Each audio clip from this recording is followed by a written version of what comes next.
tunnel, hors agglomération, je peux circuler avec les feux de position seuls. Oui, réponse A. Non, réponse B. Les feux de croisement. Oui, réponse C. Non, réponse D.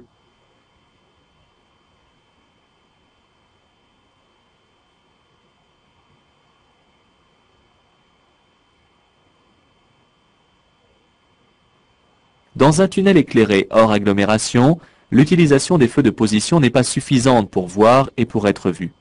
Je dois obligatoirement allumer mes feux de croisement dans un tunnel éclairé hors agglomération. Le long d'un axe rouge, il est interdit de stationner. Oui, réponse A. Non, réponse B. Il est interdit de s'arrêter. Oui, réponse C. Non, réponse D.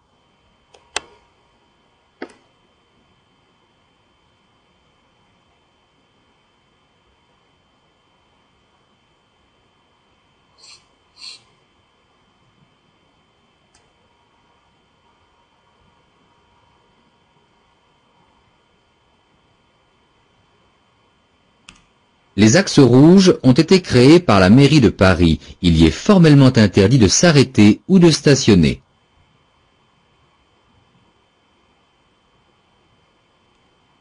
Il est interdit de dépasser à l'approche d'un virage.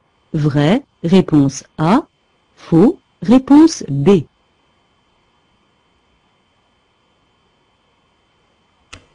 Il n'est pas interdit de dépasser dans un virage si la visibilité est bonne et qu'on ne dépasse pas la vitesse autorisée.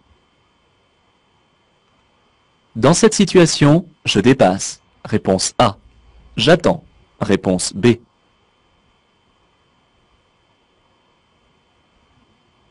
Même si personne ne me dépasse et si j'ai une bonne visibilité vers l'avant, la signalisation au sol m'interdit de dépasser. En effet, lorsque j'aperçois la première flèche de rabattement, je ne peux plus commencer un dépassement, car celle-ci annonce une ligne continue à 150 mètres. Dans cette situation, je reste derrière le cycliste. Réponse A. Je peux dépasser. Réponse B.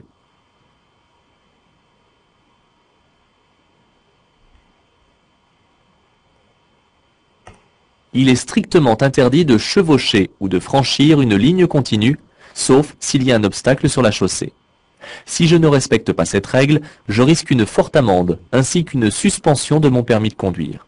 De plus, le franchissement d'une ligne continue donne également lieu à la réduction de donc derrière le cycliste. Je ne pourrai le dépasser que lorsque la signalisation me le permettra et que toutes les conditions de sécurité seront réunies. Sur ce carrefour, la priorité revient à la voiture bleue, réponse A, à la camionnette, réponse B. Sur un carrefour à sens giratoire, la priorité revient aux véhicules déjà engagés. En l'occurrence, c'est la voiture bleue qui a la priorité. La signalisation proche indique une limitation de vitesse, réponse A. Une priorité de passage, réponse B. Une fin de sens unique, réponse C.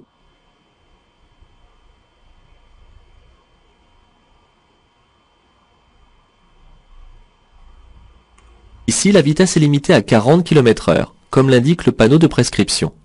Je circulais dans un sens unique et la circulation s'effectuera dans les deux sens à partir du panneau de danger. Il n'y a pas ici de signal qui détermine un ordre de passage.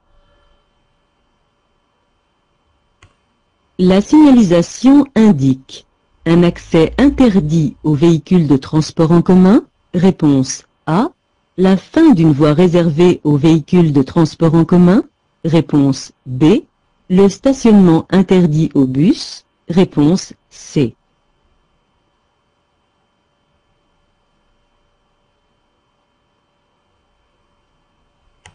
Les panneaux en forme de cercle à contour rouge signalent une interdiction. Ici, il s'agit d'un accès interdit aux véhicules de transport en commun. Je peux emprunter cette sortie. Oui, réponse A. Non, réponse B.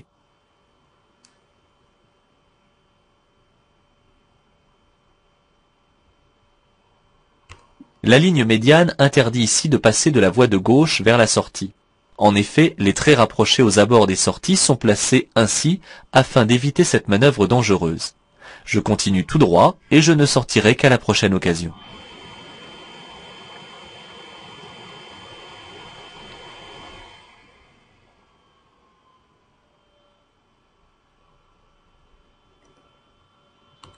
Je dépasse derrière cet usager qui manœuvre. Oui, réponse A. Non, réponse B.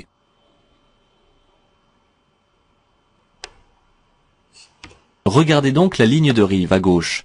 Comme elle est discontinue, je sais que je circule sur une route à double sens de circulation.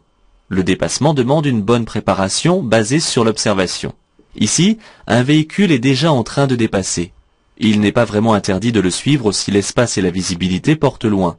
Mais justement, en levant plus loin le regard, un usager arrive en face. Ne vous laissez pas piéger. Je vais rencontrer un carrefour giratoire. Oui, réponse A.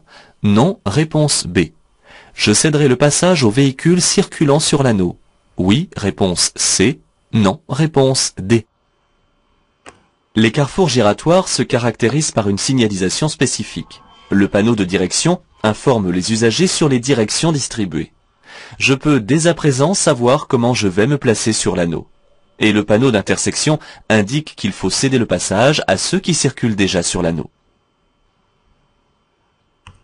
Dans cette situation, je ralentis. Réponse A. Je passe. Réponse B. J'accélère. Réponse C. À cette intersection, le bloc de feu tricolore est au vert. Si je ne sais pas depuis combien de temps ce feu est vert, je me prépare toujours à un éventuel arrêt au feu orange, sans chercher à vouloir passer à tout prix. Dans cette situation, je ralentis et je passe.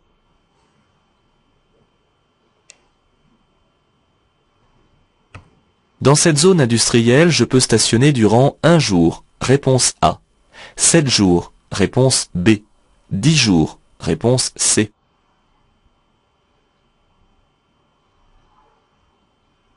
La question est facile, mais attention au piège. On ne vous interroge pas sur la limite de durée de stationnement, mais on vous propose plusieurs durées sur lesquelles on vous demande si c'est possible. La limite étant fixée à 7 jours avant que le stationnement ne devienne abusif, les 2 premières propositions sont bonnes, mais pas la dernière. Le stationnement est interdit à gauche de la chaussée du 1er au 15 du mois, réponse A. À droite de la chaussée du 1er au 15 du mois, réponse B. Sur la chaussée du 1er au 15 du mois, réponse C.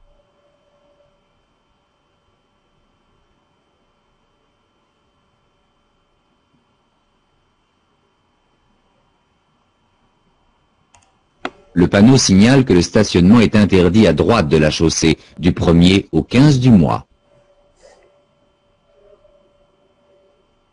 Dans cette situation, j'ai la priorité de passage.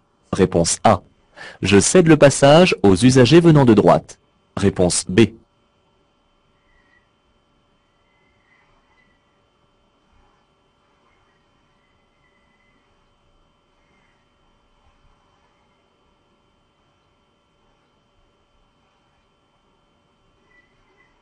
On n'a jamais la priorité de passage. Il s'agit toujours d'un usager qui doit céder le passage à un autre usager. La priorité ne se prend pas. En l'absence de signalisation, il faut appliquer d'office la règle de la priorité à droite. C'est ici le cas, car aucun panneau et aucun marquage au sol n'indique la règle de passage à appliquer à cette intersection. Les barrières sont relevées et le feu éteint. En cas de bouchon, je m'arrête avant les barrières. Oui, réponse A. Non, réponse B. Je ne m'engage que si je peux dégager complètement les voies. Oui, réponse C. Non, réponse D.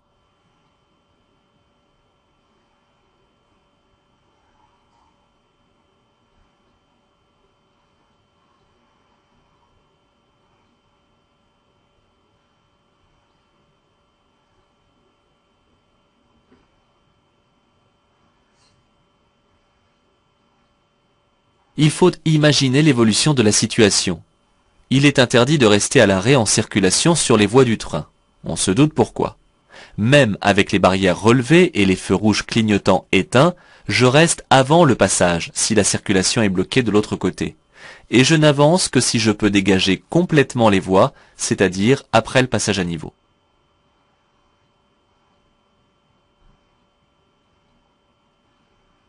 M'étant trompé de direction, je peux emprunter la voie de gauche. Oui, réponse A. Non, réponse B.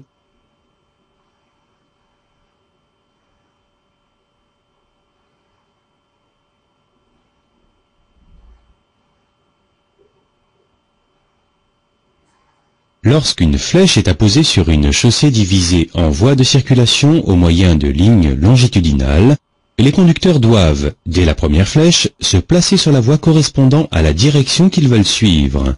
Il est ensuite interdit de changer de voie, d'autant que le marquage au sol est continu. Dans le cas présent, je suis obligé de tourner à droite.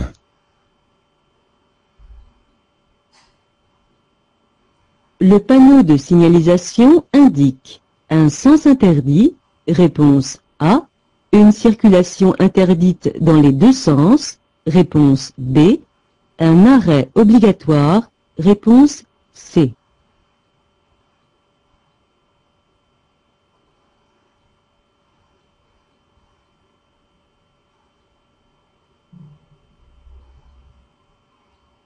Le panneau en forme de cercle à contour rouge annonce une interdiction. Ici, il interdit la circulation dans les deux sens.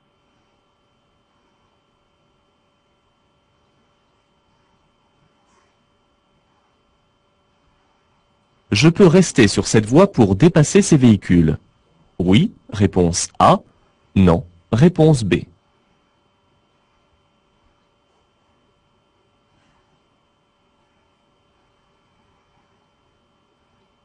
Je circule actuellement sur un tronçon de créneaux de dépassement.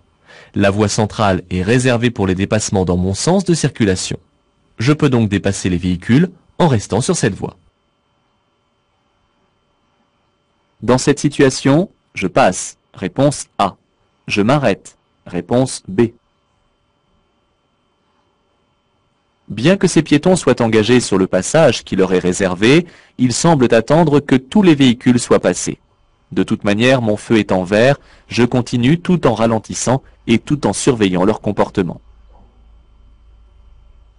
Pour me rendre à Palaiseau, je suis bien placé. Oui, réponse A. Non, réponse B. J'emprunterai une autoroute à péage. Oui, réponse C. Non, réponse D.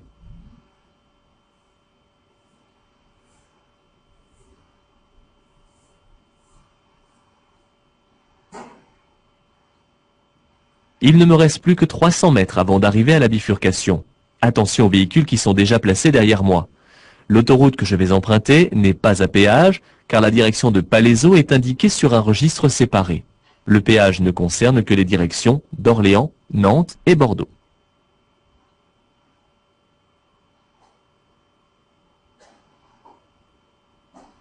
Je veux tourner à gauche. Je suis bien placé sur la chaussée? Oui, réponse A. Non, réponse B.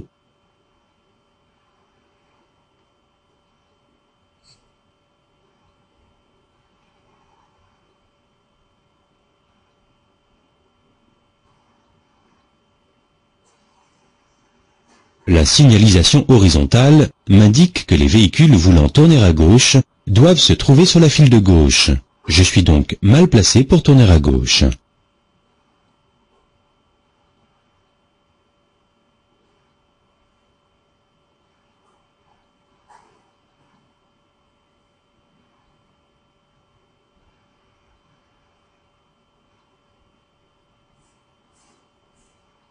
Si je ne laisse pas passer ces piétons, je risque une perte sur mon permis de conduire de 1 point, réponse A, 2 points, réponse B, 3 points, réponse C, 4 points, réponse D.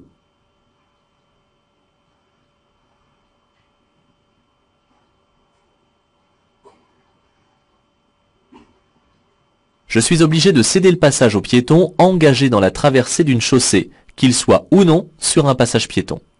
Si je ne respecte pas cette règle, je risque une forte amende, une perte de 4 points sur mon permis de conduire, ainsi qu'une suspension de ce dernier. Avant de partir avec mon véhicule, je dois faire en sorte d'avoir toutes mes vitres propres et dégagées pour bénéficier de la meilleure visibilité possible. Mes feux doivent aussi être visibles. De plus, en prenant de la vitesse, la neige risque de tomber sur le pare-brise d'un autre usager ou sur un piéton. Je dégage totalement le véhicule de la neige accumulée avant de partir.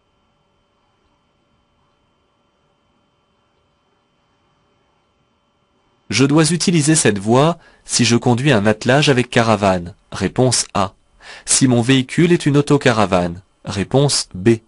Si je n'atteins pas la vitesse de 60 km/h. Réponse C. Après avoir dépassé un poids lourd. Réponse D.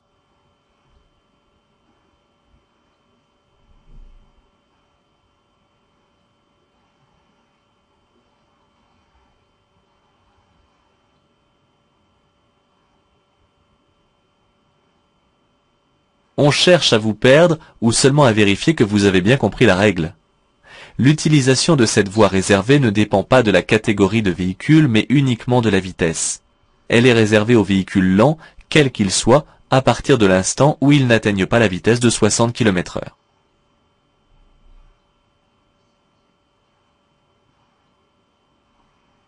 En tant que conducteur novice, je pourrais circuler à 80 km/h. Réponse A. 90 km/h. Réponse B. 100 km/h. Réponse C. 110 km/h. Réponse D.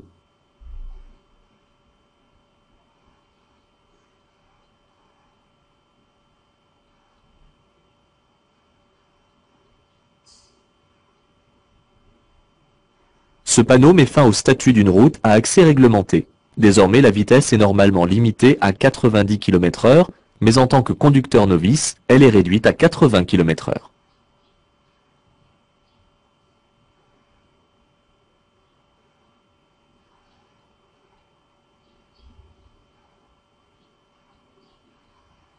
La voiture bleue est en stationnement interdit.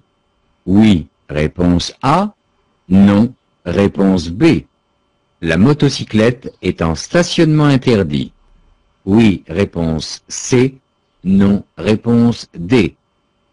La ligne jaune continue signifie l'interdiction de s'arrêter ou de stationner. Les motocyclettes ne doivent pas stationner sur le trottoir.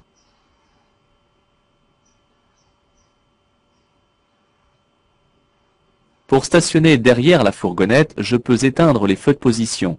Oui, réponse A. Non, réponse B. En agglomération, je stationne sur la chaussée. Lorsque l'éclairage permet de voir ou d'être vu correctement durant toute la nuit, je ne suis pas obligé de laisser allumer les feux de position. Je peux stationner tout feu éteint.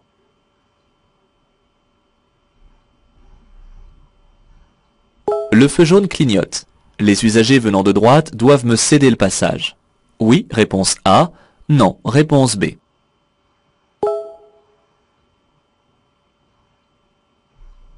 Lorsque les feux ne fonctionnent pas, je dois appliquer la règle de la priorité à droite, puisqu'aucun panneau réglant la priorité de passage n'est accroché au support des feux tricolores. À chaque passage de pont, ce camion fait des écarts de trajectoire sur sa voie. Je continue le dépassement. Oui, réponse A. Non, réponse B.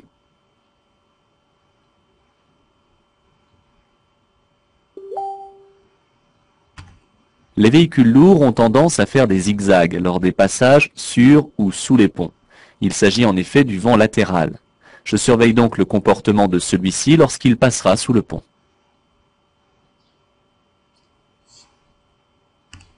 Le panneau d'obligation concerne les véhicules. Réponse A. Concerne uniquement les piétons. Réponse B.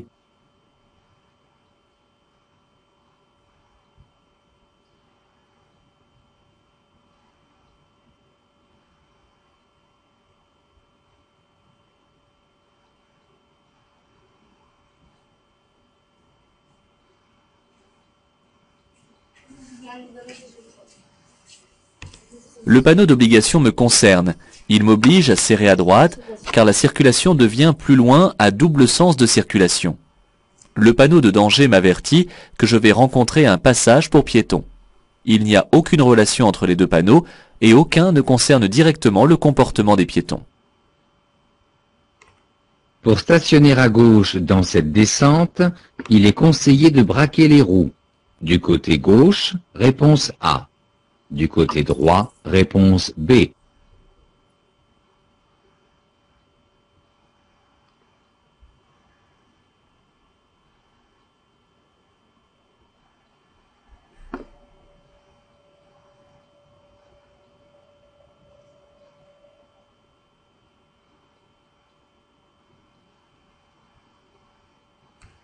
Pour stationner dans une descente, il est conseillé de braquer les roues du côté trottoir, c'est-à-dire à gauche dans le cas présent.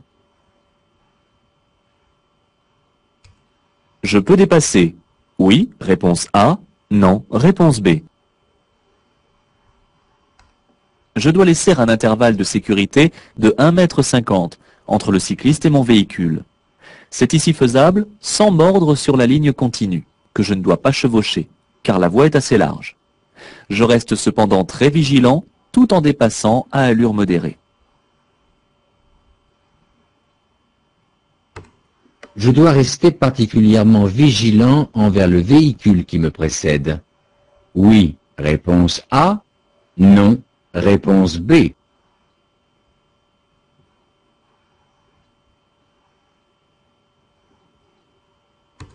Le véhicule qui me précède est une voiture d'auto-école. Son conducteur pourrait faire des manœuvres inhabituelles. Je dois donc rester particulièrement vigilant.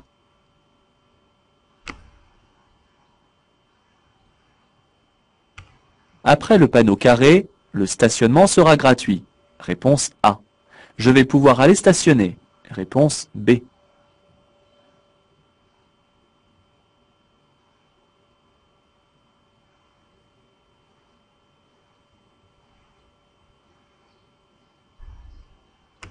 Le premier panneau à droite indique que je quitte une zone où le stationnement était payant et à durée limitée.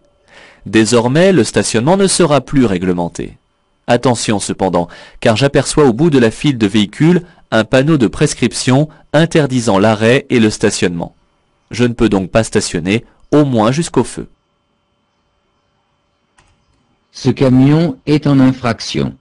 Oui, réponse A. Non, réponse B.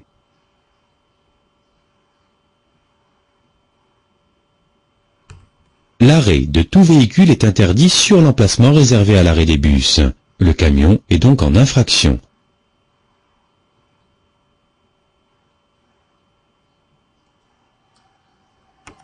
En circulant avec des pneus sous-gonflés, je risque l'éclatement des pneus. Oui, réponse A. Non, réponse B. Une amende. Oui, réponse C. Non, réponse D.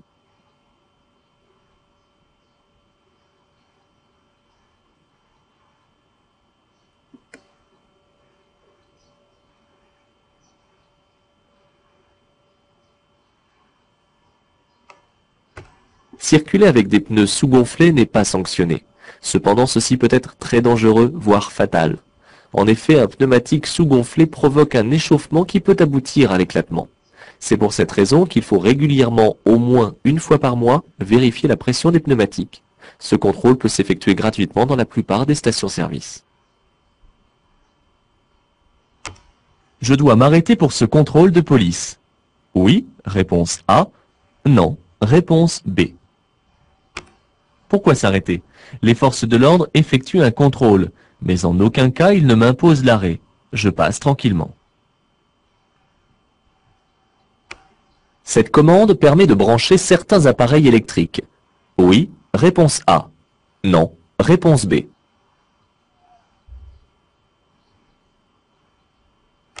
Cette commande est une prise électrique qui permet de brancher des appareils de faible intensité comme un chargeur de téléphone portable, un éclairage d'appoint, un chauffe-biberon ou un aspirateur. Bien entendu, ces branchements sont à effectuer par le passager ou par le conducteur quand le véhicule est à l'arrêt. Après ce panneau, la vitesse maximale autorisée est de 90 km/h. Oui, réponse A. Non, réponse B. J'accélère franchement. Oui, réponse C. Non, réponse D.